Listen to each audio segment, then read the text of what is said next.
Discuss this with Michael Onyebuchi, a professor of Africana studies at California State University in Fresno. Very good to have you on the program. Now, there are some conflicting reports about what's actually going on there in the region. What's your understanding of the situation? Yeah, thank you for this invitation. And this is actually one of the most difficult moments in the history of DRC. Last week, I spoke to one of your colleagues, and I was very pessimistic and skeptical about what I call the cosmetic negotiation, political negotiation in Washington. I said, I don't think it's going to work. Unfortunately, everything I predicted starts happening as I indicated. First of all, it's the assumption people keep thinking that M23 is a militia. No, it is no longer a militia. It's become a state actor. It's a semi-state actor with its own institutions, taxing power, the control over borders and resources.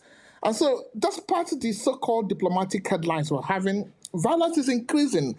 They are consolidating their power. Hundreds of thousands of people are being displaced. Of course, it shows that the displacement are kind of showing the fragility of the political processes so far. And what is interesting here is that because where they are consolidating power, the Kivu region and Ulvira, this is the logistical and the economic attributes of the DRC.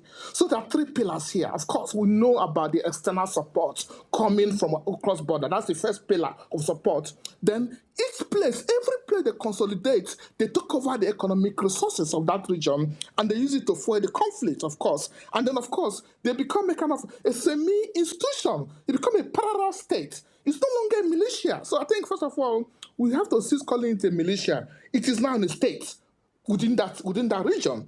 And so, as I indicated last week when I spoke to a colleague, the negotiation was just very, very cosmetic because neither Kagame he can't even control the M23 anymore. And the people, the more they consolidate, the more they get power and the more they dominate the spaces. And we have this kind of a massive humanitarian crisis that not even the United States, the EU, or the anybody else can actually control them.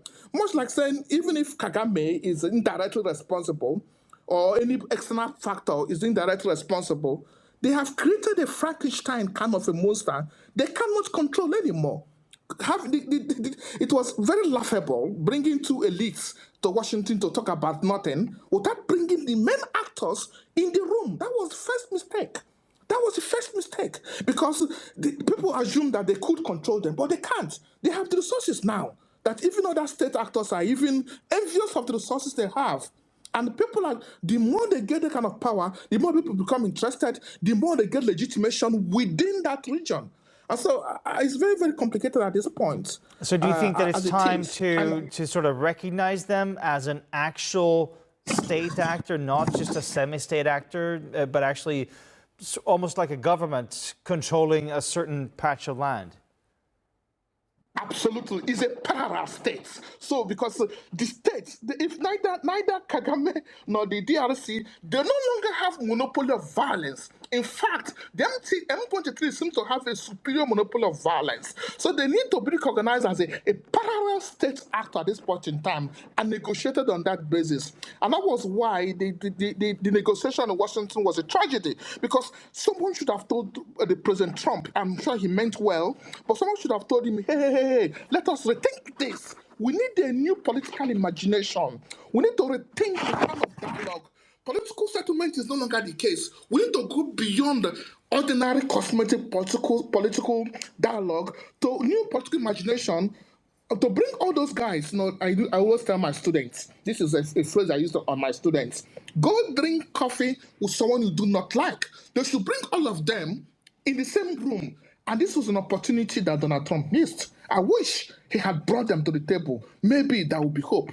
It's a parallel state. They have judiciary, they impose taxes, they give visas, they impose all kinds of claims. So the same thing that the state does in its own right, they are getting legitimation there, stamping the authority of the state within the state. So it's no longer, people shouldn't call it a militia or a rebel group.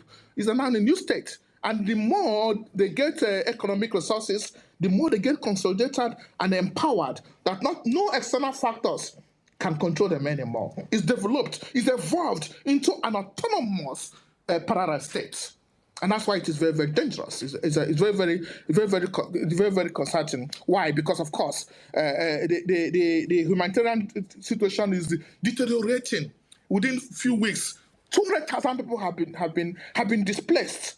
And so, despite whatever solution, it's no longer what if ceasefire is not the solution. No. Having a political meeting and ceasefire not solution is a new political imagination on what kind of dialogue do we need. Bring in these people. What are their grievances? Let us talk. What do you want? What do you want? This is the time. All right, Professor, thank you so much for your time and analysis here on the program.